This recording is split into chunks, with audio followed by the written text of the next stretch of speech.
Welcome to Phase Zero. It is Wednesday, May 22nd, and it is Season 4, Episode 21. We are catching up on a lot of news from the past 2 weeks, including a ton of updates about Marvel TV. And before we even get to all the stuff on the rundown, it looks like one piece of news has dropped while we were recording. So do either of you have the information pulled up? Because I do not. I don't even know what this Vision Show stuff is. Do. So we got a Vision Show as credited to Variety, if I'm not mistaken. Being run by the Star Trek Picard showrunner, Terry Matalas. And this is, I guess, a reworked version, a new version of the previously proposed Vision Show. Vision Quest? Yes, Vision Quest. And it seems as though Jack Schaefer, they were like, okay, go run Agatha. We'll let someone else handle our boy Paul Bettany coming back. He's returning. I don't know if there's anybody else confirmed to be returning for this guy. No, there's not. So we'll finally get to catch up with Vision circa 2026 is what it says here in the report. It's 2026. It is. Wow. Sure is. Whoa, it's got a year. It's got a year.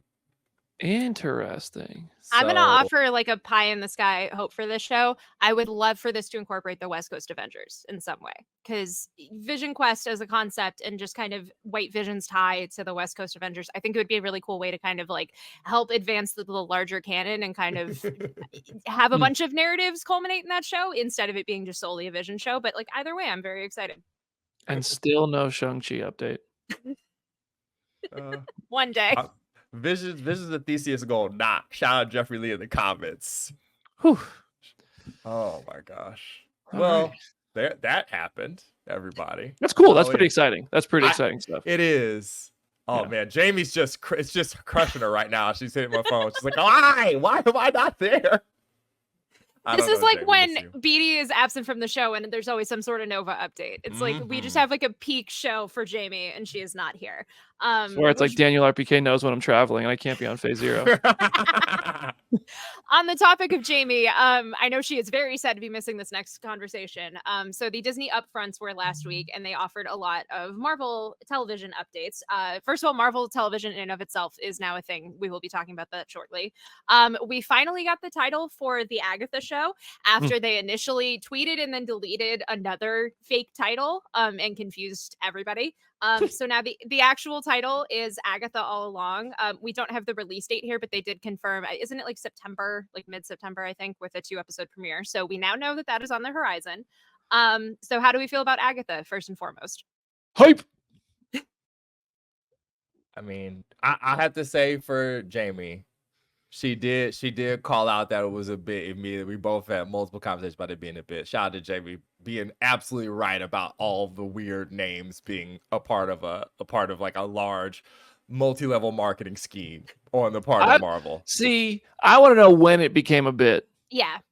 I think they genuinely changed the title and then they were like, oh wait, no, we're going to change it. So then they were like, all right, let's really embrace this and make it a thing and just do a bunch of fake titles before we get to the other one. But the title is Agatha All Along, so they could have been a day one thing. But part of me, I want to know. I can't wait for the assembled episode where they actually tell the truth.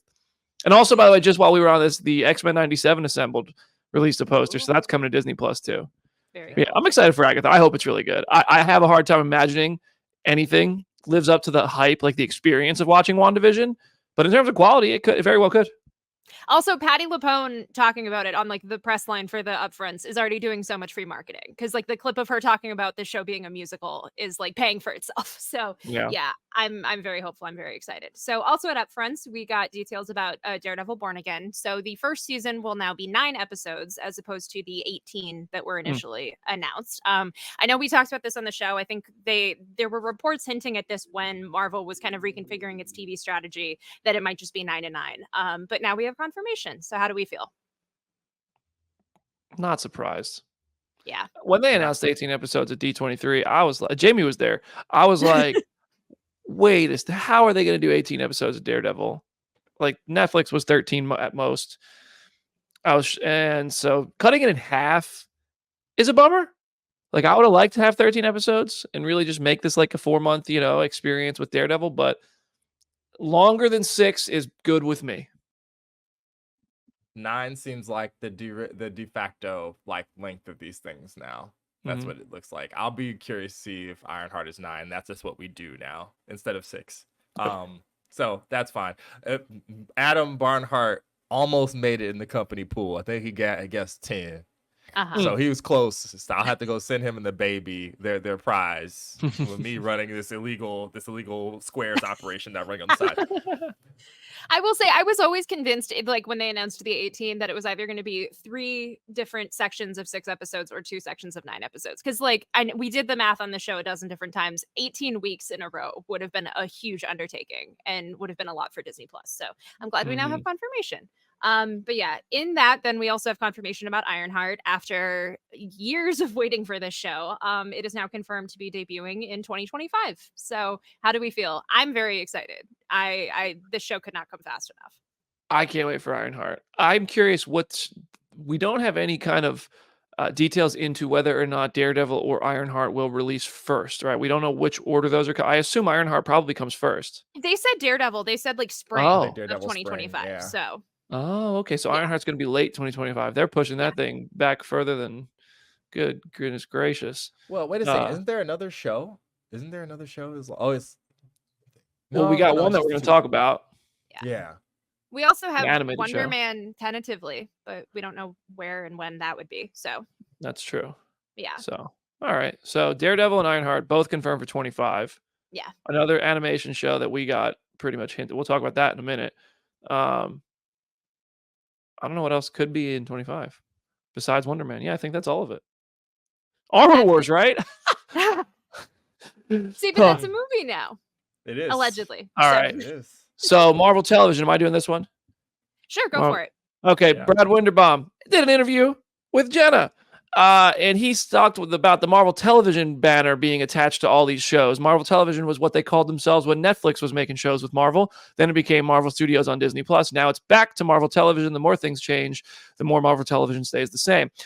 Quote, we want to make sure that Marvel stays an open door for people to come in and explore. On the heels of Endgame, I think there was maybe a little bit of an obligation to watch absolutely everything in order to watch anything. As you know, as a comics fan, they're designed to just pop in, find something that you like, and use that to enter you into the universe, and then you can explore and weave around based on your own preferences. So part of the rebranding of Marvel Studios, Marvel Television, Marvel Animation, and Marvel Spotlight is to, I think, try and tell the audience you can jump in anywhere. They're interconnected, but they're not. You don't have to watch A to enjoy B. You can follow your bliss. You can follow your own preferences and find the thing you want within the tapestry of Marvel.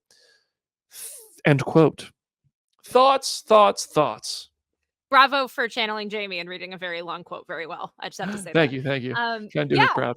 Having heard this directly from Brad, I'm so glad that this is now the branding that they're using. I'm glad that it's now just Marvel Animation, Marvel Television, and Marvel Studios. I feel like it's a small thing, but it kind of speaks volumes. And I think between that and the Spotlight banner, they're just kind of telling people like you don't have to follow every single installment, and like that's totally okay. So I'm happy with it. I have thoughts, but I'm gonna go last. Why do you need someone to tell you that? Like that's how all TV, all movies really work when you really think about it. Like, what did you really miss if you start Fast and Furious at Fast 5 or the 4th one? What did you Drift, really baby? miss? Yeah, and I love it. That's my favorite one. I got bad taste, but like I don't understand. Like you don't need to do everything. Like we watched Fast X without watching. I think 8. We watched 9 because John Cena was in it, like, and Cardi B. But like, this is how all stuff works. It's just funny that they have to do this to tell everybody to like not be afraid of their own shadow, which I feel like there's a ton of that coming from all corners of the MCU right now, where people are just getting told not to be afraid of their own shadow. And it's like, this has all been true, but they need someone that you all like or respect or whatever have you to say it to you instead, because we've all worked ourselves into shoots, which is silly. See, here's where I'm at. While I think it is a smart business play to make it feel accessible to anyone, so you don't feel like you have to watch 100-something hours of content just to watch the newest thing, Avengers Endgame absolutely is not Avengers Endgame without the 18 or whatever movies before it, without watching each and every one of them. For maximum experience, to be hooting and hollering and yapping in the theater, you had to understand Cap almost picked up that hammer in Age of Ultron. You know, you had to really see 2012 and understand why the hell that was so cool to go back to 2012. I think one of the biggest successes of the MCU from 2008 to 2019 was its interconnected nature and the accessibility that interconnected nature also came with. And then in 2021 and 2022, they said, here's 7,000 things. And then it became a problem when there was too much to keep up with because audiences were not on board with watching everything. And things were quite starting to shake up a bit. I'll always argue against the fact that all Marvel movies and the Infinity Saga are the same. But like they were close enough that you kind of knew what you were going to get. Now we're leaning into horror. We're leaning into all kinds of things that aren't for everyone. So you do have to label this differently. Werewolf by Night was a horror thing. Doctor Strange had some horror elements. Shang-Chi's a kung fu movie. Spider-Man was like the most Marvel movie of all the Marvel movies so far. Black Widow spy movie, all that kind. Like it's all kind of, they're all different. But what I'm getting at is, as a fan who's going to watch all of it, I want to feel like they're connected. My biggest complaint about the multiverse saga so far is it hasn't really felt that way like it did before. Not as much anyway. And I've been very open about that. So I kind of get both sides of this. I don't think it was ever the interconnected, like watch it all was the problem. I think it was the amount of stuff we were getting was just right for audience, for those mainstream audiences to show up every time a movie released. And the quality was all really there. And I think lately it's been a little hit and miss. Some projects have been rushed. And there's just been so many projects that like they're just stepping on each other. We had a new episode of Loki when Black Widow hit theaters, like things like that. So I will also argue, I would not be surprised if this has to do with the writer strikes, because I know we kind of talked about it in the past with like the head writer versus showrunner stuff and how they've started changing the terminology. I would not be surprised if like bringing back the Marvel Television banner is part of just A, like feeding into what was negotiated in the strikes, and B, just like kind of leaning into the stuff that they're changing about Marvel Television and like how it is actually produced. I like these comments here from Stamina MC and Eric Cheney. Marvel Steak catering for people to potentially watch their content more so than the ones that actually do. That I think is an issue every studio faces. I think that's a big problem for anything that becomes a franchise. And Eric says there's not enough direct content to do a choose your own adventure. They need to stay connected. That's the thing. I have a hard time imagining someone's going to just pop in for Wonder Man that isn't a Marvel fan. I have a hard time imagining someone's going to like pop in for Vision Quest if they didn't watch WandaVision and Avengers Endgame. But it's the smartest business decision. That is 100%. I get it. You have to appeal to as many people as possible. And that's what keeps the thing going. So I get it. But we got to move on. We are taking way too much time here. What If Season 3 is likely the next animated show? It's probably coming next year by the sounds of this. This is what Brad said to Jenna in that interview. You can find all this on comicbook.com/Marvel. Jenna, I believe your question was something like, what is the next project? Yes.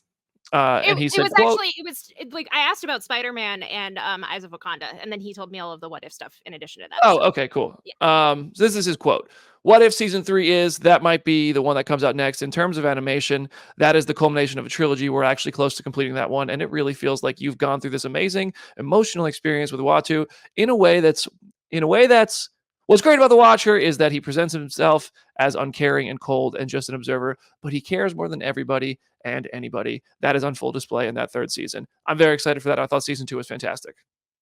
I'm surprised it's this soon. Like, I assumed we were going to get either Spider-Man or Eyes of Wakanda and then probably What If. But, like, obviously, we've seen, like, the initial stills. We saw, like, the clip that they put out shortly after Season 2. So, like, it seems like they're ready, which is crazy. But, like, I'm excited to see it.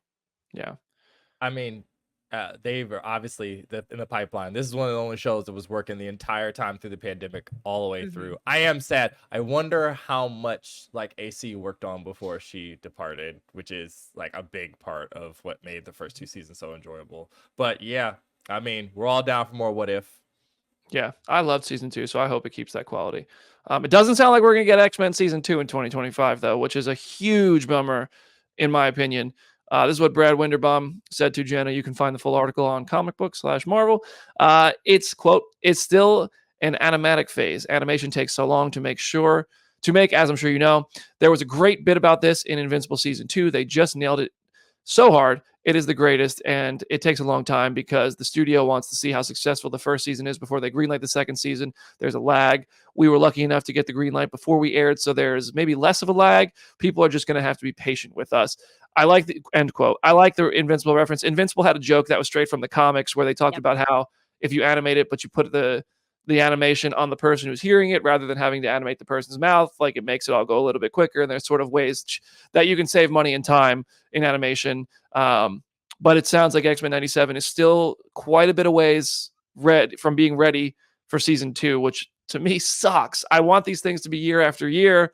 I remember the time when TV shows would just release a season every year, but now we're in the streaming era and that never happens anymore. So yeah.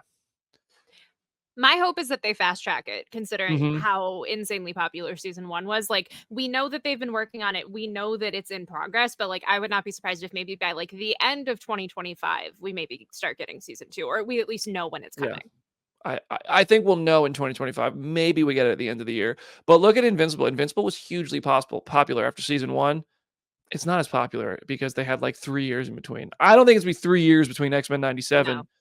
and season 1 and 2, but yeah, that makes a difference. All right, last thing here real quick. Mike Coulter was asked by Chris Killian about returning as Luke Cage, and he said, quote, "I would totally entertain a good script, an idea that made sense. I don't stay up at night thinking about it, nor do I recall it unless someone brings it up. But I enjoyed my time. I don't look in the past. If something comes up, great, we'll talk about it. But right now, I'm past it."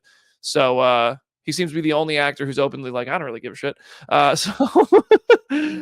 Luke Cage, weird to see everyone else return, but not Mike Coulter, in my opinion. But what do you guys think? I still love the bit we were saying of like, he should just walk by the Daredevil set with like just getting coffee or something and just blow up the internet. Like, that would be very funny. I'm glad that he has so many different projects and that he is still like employed and having all of these different things. But so I don't blame him for having this outlook, but I feel like we could still see him eventually at some point. I wouldn't be shocked if he comes back. And at this point, especially if Born Again does well and he hasn't already signed on, you can pretty much write that the 4 of them will be in something just because. Or actually, it would be the 5 or so, whatever. How do you feel about Iron Fist BD? I think Jessica Hennick will come back. Yeah, I think so too. That would be awesome. We already got Bernthal back, so yeah, all stuff's as old as new again, guys. Big John Bernthal guy. All right, we're going to take one more break. This is a great opportunity to subscribe to the Phase Zero channel, share our show with your friends, drop a comment in the comment section, leave us a 5-star review, all that stuff. And when we come back, we're talking all about Spider-Man in the next phase of Phase Zero, Season 4, Episode 21. So we'll see you there.